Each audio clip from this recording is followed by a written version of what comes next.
ಎಲ್ಲರಿಗೂ ನಮಸ್ಕಾರ. ಅನ್ನಪೂರ್ಣಿ ಕಿಚನಿಗೆ ನಿಮ್ಮೆಲ್ಲರಿಗೂ ಪ್ರೀತಿಯ ಸ್ವಾಗತ. ಇವತ್ತು ನಾವು ಕೃಷ್ಣನಿಗೆ ಪ್ರಿಯವಾದ ಅವಲಕ್ಕಿಯಿಂದ ಲಡ್ಡು ಮಾಡುವ ಶ್ರೀಕೃಷ್ಣ ಜನ್ಮಾಷ್ಟಮಿಗೆ ಖಂಡಿತ ನೀವು ಈ ಲಡ್ಡನ್ನು ಮಾಡಿ ಕೃಷ್ಣನಿಗೆ ಅರ್ಪಿಸಿ.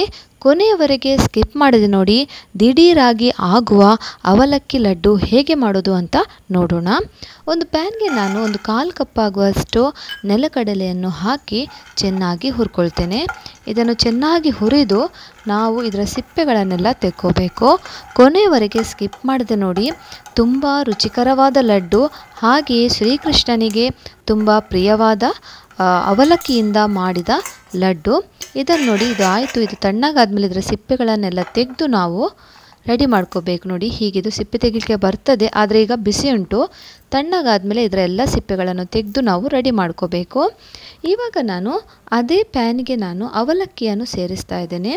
ನೀವು ದಪ್ಪ ಅವಲಕ್ಕಿ ಆದರೂ ತಗೋಬೋದು, ತೆಳು ಅವಲಕ್ಕಿ ಆದರೂ ತಗೋಬೋದು. ನಾನಿಲ್ಲಿ ದಪ್ಪ ಅವಲಕ್ಕಿ 2 ಕಪ್ ಆಗುವಷ್ಟು ತಗೊಂಡಿದ್ದೇನೆ. ಇದನ್ನು ಕೂಡ ನಾನು ಚೆನ್ನಾಗಿ ಫ್ರೈ ಮಾಡ್ತೇನೆ. ನೋಡಿ, ಹುರ್ಕೋಬೇಕು. ಇದು ಕ್ರಿಸ್ಪಿ ಆಗೋ ತನಕ ನಾವು ಚೆನ್ನಾಗಿ ಹುರ್ಕೋಬೇಕು. ದಪ್ಪ ಅವಲಕ್ಕಿ ತಗೊಂಡ್ರೆ ನೀವು ಮಿಕ್ಸಿಗೆ ಹಾಕಿ ಇದನ್ನು ಹುಡಿ ಮಾಡ್ಕೋಬೇಕಾಗ್ತದೆ. ಇದು ತೆಳು ಅವಲಕ್ಕಿ ಆದ ಕಾರಣ ನಾನು ಕೈಯಲ್ಲಿ ನೋಡಿ ಹೀಗೆ ನಾನು ಹುಡಿ ಮಾಡಿದರೆ ಅದು ಹುಡಿ ಆಗ್ತದೆ. ಇವಾಗ ಗ್ಯಾಸ್ ಬಂದ್ ಮಾಡಿದ್ದು ತಣ್ಣಗಾದ ಮೇಲೆ ಒಂದು ಪಾತ್ರೆಗೆ ಹಾಕಿ ನಾವು ಇದನ್ನು ಹುಡಿ ಮಾಡ್ಕೋಬೇಕು. ನಾನು ಮೊದಲಿಗೆ ಹೇಳಿದೆ, ಇದು ತೆಳು ಅವಲಕ್ಕಿ. ಸೊ ಅದನ್ನು ನಾನು ನೋಡಿ ಕೈಯಲ್ಲಿ ಹೀಗೆ ಹುಡಿ ಮಾಡ್ಕೊಳ್ತೇನೆ. ತುಂಬ ಹುಡಿ ಮಾಡೋದು ಬೇಡ, ಸ್ವಲ್ಪ ತರಿತರಿಯಾಗಿದ್ದರೆ ಒಳ್ಳೆಯದು ಅವಲಕ್ಕಿ.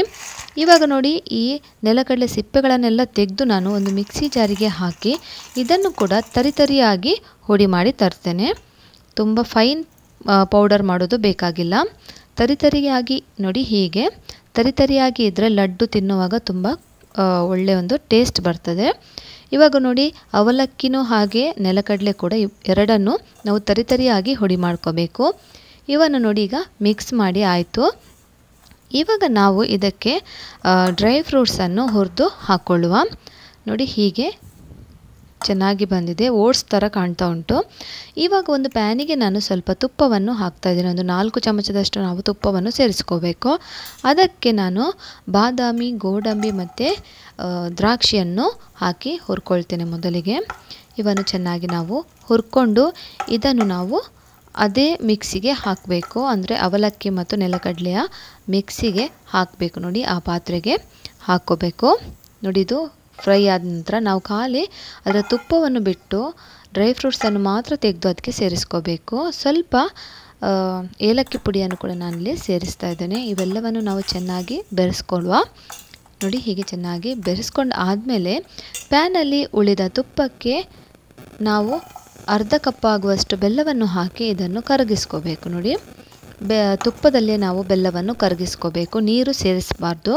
ನೀರು ಸೇರಿಸಿದರೆ ಲಡ್ಡು ಮೆದು ಆಗ್ತದೆ. ನಮಗೆ ಲಡ್ಡು ಗಟ್ಟಿಯಾಗಿ ಬರಬೇಕಂದ್ರೆ ಹೀಗೆ ನಾವು ಪಾಕವನ್ನು ಮಾಡ್ಕೋಬೇಕು. ನೋಡಿ, ಹೀಗೆ ಬೆಲ್ಲದ ಪಾಕ ಆಯಿತು. ಇದನ್ನು ನಾವು ಈ ಲಡ್ಡುವಿನ ಮಿಶ್ರಣಕ್ಕೆ ಸೇರಿಸ್ಕೋಬೇಕು. ಆಮೇಲೆ ಇದನ್ನು ಚೆನ್ನಾಗಿ ಮಿಕ್ಸ್ ಮಾಡಿ ಲಡ್ಡುಗಳನ್ನು ನಾವು ಸ್ವಲ್ಪ ಬಿಸಿ ಇರುವಾಗಲೇ ನಾವು ಕಟ್ಕೋಬೇಕು. ತಣ್ಣಗಾಗಲಿಕ್ಕೆ ಬಿಡಬಾರ್ದು. ತಣ್ಣಗಾದರೆ ಲಡ್ಡು ಕಟ್ಟಲಿಕ್ಕೆ ಬರೋದಿಲ್ಲ. ಹಾಗಾಗಿ ನೋಡಿ, ಇದನ್ನು ಚೆನ್ನಾಗಿ ಹೀಗೆ ಬೆರೆಸಿ ಬಿಸಿ ಬಿಸಿ ಇರುವಾಗಲೇ ನಾವು ಲಡ್ಡುಗಳನ್ನು ರೆಡಿ ಮಾಡಿಕೊಳ್ಳುವ. ಎಷ್ಟು ಒಂದು ಸುಲಭವಾಗಿ ನೋಡಿ, ಬರೀ 15 ನಿಮಿಷದಲ್ಲಿ ಈ ಲಡ್ಡು ರೆಡಿ ಆಗ್ತದೆ. ಖಂಡಿತ ನೀವು ಈ ಕೃಷ್ಣಾಷ್ಟಮಿಗೆ ಈ ಲಡ್ಡುಗಳನ್ನು ರೆಡಿ ಮಾಡಿ ದೇವರಿಗೆ ನೈವೇದ್ಯಕ್ಕೆ ಇಡಿ. ಹಾಗೆಯೇ ನಿಮಗೆ ಈ ಲಡ್ಡುವಿನ ರೆಸಿಪಿ ಇಷ್ಟ ಆದರೆ ಆದಷ್ಟು ಜನರಿಗೆ ಶೇರ್ ಮಾಡಿ, ನಮ್ಮ ಚಾನಲನ್ನು ಸಬ್ಸ್ಕ್ರೈಬ್ ಮಾಡಿ. ಹಾಗೆಯೇ ನಿಮಗೆ ಹೇಗೆ ಅನಿಸ್ತು ಅಂತ ಕಮೆಂಟ್ ಮೂಲಕ ನಿಮ್ಮ ಅಭಿಪ್ರಾಯವನ್ನು ತಿಳಿಸಿ. ಲೈಕ್ ಮಾಡೋದನ್ನು ಮರಿಬೇಡಿ. ನಮ್ಮ ಅವಲಕ್ಕಿ ಲಡ್ಡು ಎಷ್ಟು ಚೆನ್ನಾಗಿ ಬಂದಿದೆ ನೋಡಿ, ಅಷ್ಟೇ ರುಚಿಕರವಾಗಿ, ಅಷ್ಟೇ ಘಮಘಮ ಆಗಿ ಬಂದಿದೆ. ಅವಲಕ್ಕಿ ಮತ್ತು ನಾವು ನೆಲಕಡಲೆಯನ್ನು ತರಿತರಿಯಾಗಿ ಹುಡಿ ಮಾಡಿದ ಕಾರಣ ತುಂಬ ಚೆನ್ನಾಗಿ ಬಂದಿದೆ. ನಿಮ್ಮೆಲ್ಲರಿಗೂ ಇಷ್ಟ ಆಯ್ತಂತ ಭಾವಿಸ್ತೀನಿ. ಧನ್ಯವಾದ.